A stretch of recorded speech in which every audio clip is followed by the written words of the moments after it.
Chris Sewall here, baseball card collector, investor, dealer, in that order. Welcome everyone. Today going to go over a 19 card PSA order I recently got back, and like usual, I made predictions on what the grades would be up front. We'll see how I did there, and also at the end of the video, we'll go over the financials of each individual card and the order as a whole.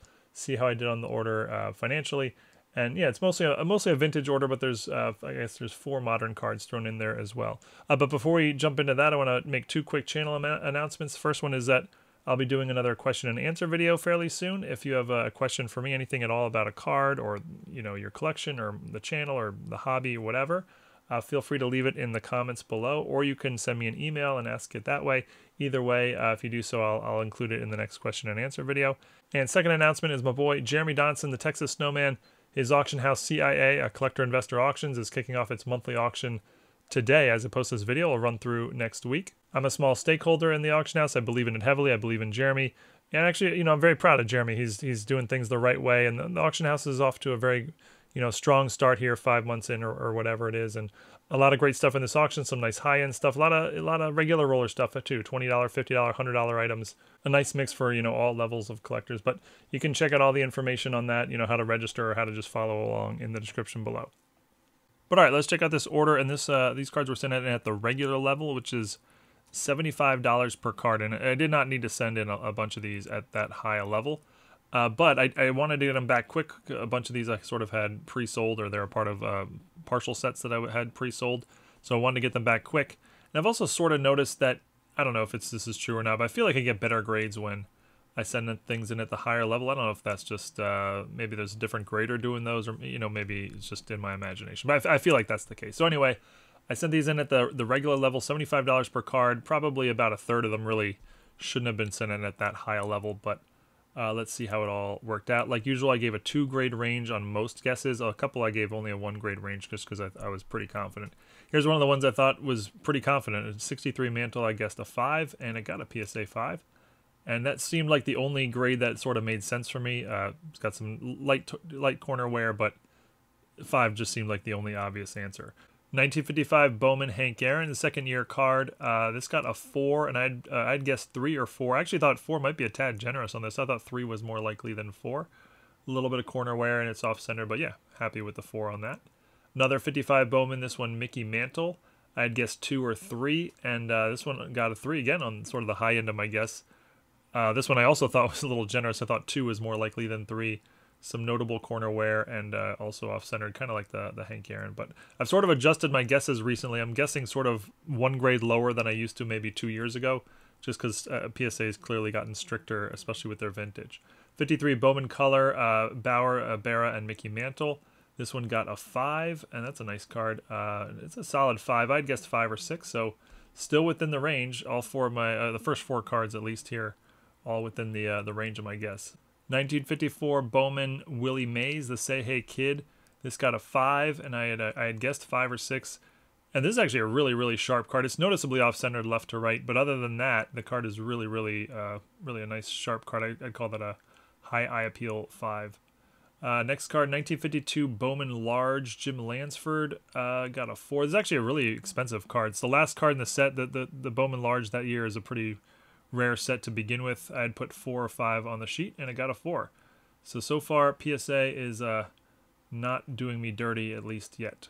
1948 Bowman Warren Spahn rookie, and 48 Bowman, one of the ugliest sets ever, but it's got a bunch of key rookies, including Warren Spahn here. This one got a 5. Centering, again, is sort of the main culprit. And, I'd put 5 or 6. A lot of these are sort of mid-grade, but really nice eye appeal mid-grade cards, I would sort of say. 1950 Bowman Otto Graham rookie, and got a 5. This is sort of the first disappointing one. I really thought I'd put 6 or 7, but I really thought this was a 7. And looking it over now, I don't really see a reason it would be as low as a 5. This is I think this card's a lot sharper than a 5. It's a big money card. I mean, key rookie of an all-time great Hall of Famer. So yeah, this is sort of the first one I would sort of say was a disappointment. Again, I'd put 6 or 7, but I really thought this was more like a 7. But yeah, only got a 5. 1948 Bowman, another card from that set. Yogi Berra, another key rookie, got a 4.5. And there's another one that was a little lower than I thought. I'd guessed 5 or 6. And again, I probably would have thought 6 was more likely than 5. This is a pretty strict grade, I would say, on this Bear rookie. You know, not way down there, but again, technically, I don't see any reason. I mean, look how centered it is. It looks nice. I don't quite see why it got that low of a grade. Here's our first modern card. It's a 2021 Kaboom Barry Sanders. I had 9 or 10, and really wanted the 10, of course, but yeah, got a 9 here. And I mean, a lot of these modern cards, you can't even tell the difference between 9 or 10. I couldn't find anything that would suggest it's not a 10. I'm sure there's something on there somewhere, but you know, a lot of these cards, 9 or 10, basically look almost exactly the same. Back to some vintage here. 1954 Topps Willie Mays, another Say Hey Kid card. This one got a 4.5, and I had predicted 4 or 5, so that one landed right in the middle of my prediction. So nothing to complain about there. And again, you know, a mid-grade card from here might even look like a high-grade card. It's not. It's got some technical issues, but I would say, you know, a nice eye appeal mid-grade 54 Mays. And I really like the 1954 set. I just think it's a really nice card design overall, bright colors. And here's another card from the 54 set, Ernie Banks rookie. And this got a 7 MK. The MK is a mark. It definitely had a MK. It was going to get an MK qualifier. There's pencil writing down in the lower right. That was, you know, obvious. But I had predicted 5 MK or 6 MK. It actually got a 7 MK. So that's above my prediction. That's a nice little, you know, unexpected treat for me there. But next card is a 1956 Topps, another Willie Mays, and another sort of solid mid-grade card from the mid-50s of the Say Hey Kid. This got a 5 and a little bit off-centered left to right and just some very, very minor corner tipping. I guessed 5 or 6. A lot of these I was sort of secretly hoping for, you know, the higher end, of course, and I'm landing a lot more lower ends, but yeah, that's sort of as it usually goes. Next card, a modern card, 2018 Bowman Chrome Ohtani, rookie batting, and this got a 9, and, you know, really needed a 10 here for this one to make sense, especially sending in at this level, but just got a 9. I actually sent in 2 of these, and the first one got a 9. Second one also got a 9. Disappointing on both. Really needed a 10 on both, well, at least one of them, but you know, again, these are cards I look at, and I don't know why they're 9s and not 10s. I'm sure there's something super minor that I'm not picking up, but I can't see it, at least with my naked eye anyway. Back to vintage, 1956 Topps Hank Aaron. This one got a 7 MK. I'd put 6 or 7, and I don't remember there being a mark on this. But yeah, now that I got it back, I found that the mark, there's this tiny little mark right above the number, and yeah, it's definitely there. It's a tiny little pencil mark. It's definitely there. So, you know, the MK qualifier is correct. A little disappointed on that. 7 MK, you know, would equate to more like a 5. I mean, a 7 would have been a really nice grade, but yeah, 7 MK is going to drop it a couple grades. So a little disappointing on that, but certainly that was not, you know, PSA got that one right. Another 54 Topps card, Al Kaline rookie. This one got a 4, and this one I had put 5 or 6 on the sheet, so this one was a little lower than I was expected, although when I got the card back in hand and looking it over, I actually kind of agree. Like, I'm not sure why I'd guessed 5 or 6. I was probably being a little optimistic there. Probably should have guessed more like 4 or 5, and I think 4 is a reasonable grade. One more card from the 54 Topps set, Jackie Robinson. An absolute beauty here. This one got a 5, and I had predicted 4 or 5, so this one sort of landed in the high end of my prediction, and yeah, that's a beautiful, you know, Jackie Robinson doesn't have a whole lot of cards. That's one of the really nice ones. And last modern card was a 2018 Ohtani light blue, Bowman light blue out of 499, and I had only guessed 9 because that's the only grade that made sense to me. It had one tiny little corner ding, and it got an 8. So I think, I mean, whatever. You know, to me, it's a harsh grade. It's got a tiny little corner ding, so I didn't think 10 was in play, but I didn't think there was enough to drop it below a 9, but it got an 8. So all the modern stuff was sort of on the disappointing side. All the vintage stuff, actually, I would say, you know, I was overall quite happy with.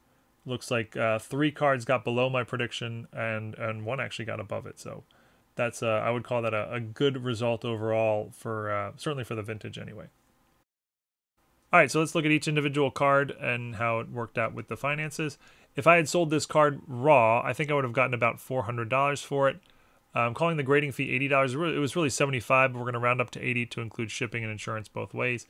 And now that it's in a PSA 3 holder, it's worth about $550. So if you add all that up, I added about $70 in value to my bottom line by getting this card graded.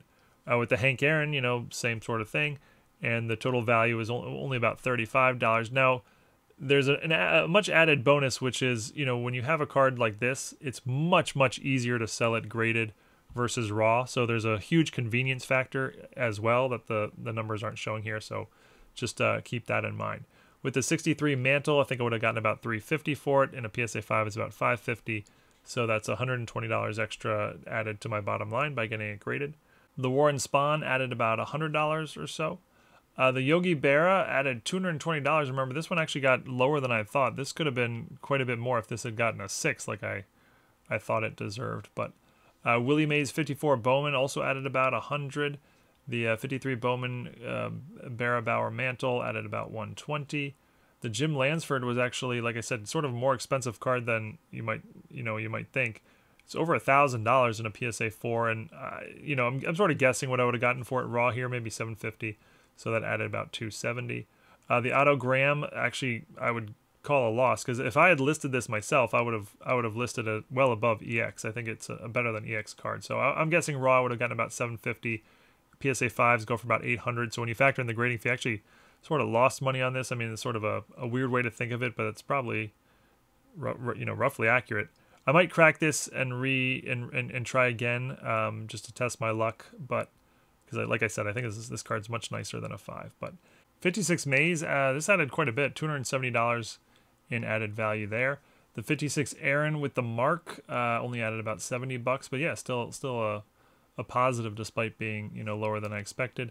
The Ernie Banks also had a mark, but I was expecting it. This one added about $600. This would have been I wouldn't have if I was holding it raw, I wouldn't have listed it at near mint with a mark. I probably would have listed it like EX plus with a mark. So I'm guessing I would have gotten about $1,000 for it had I sold it raw. 54 Mays added about $150 or so. The 54 Jackie Robinson about $120. The K-Line rookie was more or less a break even. But again, cards like this are just going to be much easier to sell in the holder than raw. The modern cards, not so great. So the Ohtani here actually sells more raw than it does in a PSA 8 by a good bit. So getting it graded, I lost about $180. Lost about $100 in value, plus I lost $80 in grading fees. Sort of funny to think about. And the two Ohtani chromes, look at that. They sell for about the same raw as in a PSA 9. Isn't that interesting? That's the case with a lot of modern cards these days. It's basically 10 or bust. So on these two cards, I'm essentially out the $80 grading fee, as it really didn't add any value. You can see PSA 10s go for over $1,000. They go for about $1,200 at the time of this recording. So if I just hit 110 out of the two, that would have been a big positive. And last card was the Barry Sanders, which in a 9 increased the value by about $70. These cards are pretty condition sensitive, so people are a little more willing to get a 9 on this card versus say the Ohtani Chrome, where they're not condition sensitive at all, and everyone just wants the 10. But so in total, adding all this up, I added about $2,000 roughly to my bottom line by sending this in this order to PSA for grading. And I'd call that a pretty good result. It's not a home run or anything, but it's a solid result. And as a dealer looking to do this for a living, I'm looking for solid, steady results, consistency, that sort of thing, much more than the home run. And would have been better if I didn't send in those Ohtanis, but you can't win them all. And a couple of things I could have done better for sure. Like I said at the beginning, a bunch of these could have been sent in at a lower level, but I did sort of have the time crunch issue, so that was what happened there. I'm sure I could have looked over the Ohtanis and maybe a couple of the other cards a little closer and been like, oh, this Ohtani won't get a 10, so it's not worth sending in. But yeah, thank you everyone for watching. Hope you enjoyed. Let me know in the comments if you have any questions or anything's not clear. Happy to answer any sort of those inquiries in the comments. Go check out CIA. Eat your vegetables. You know what? Eat your vegetables while you're checking out CIA. And hope to see you all again next time. Thanks, everyone.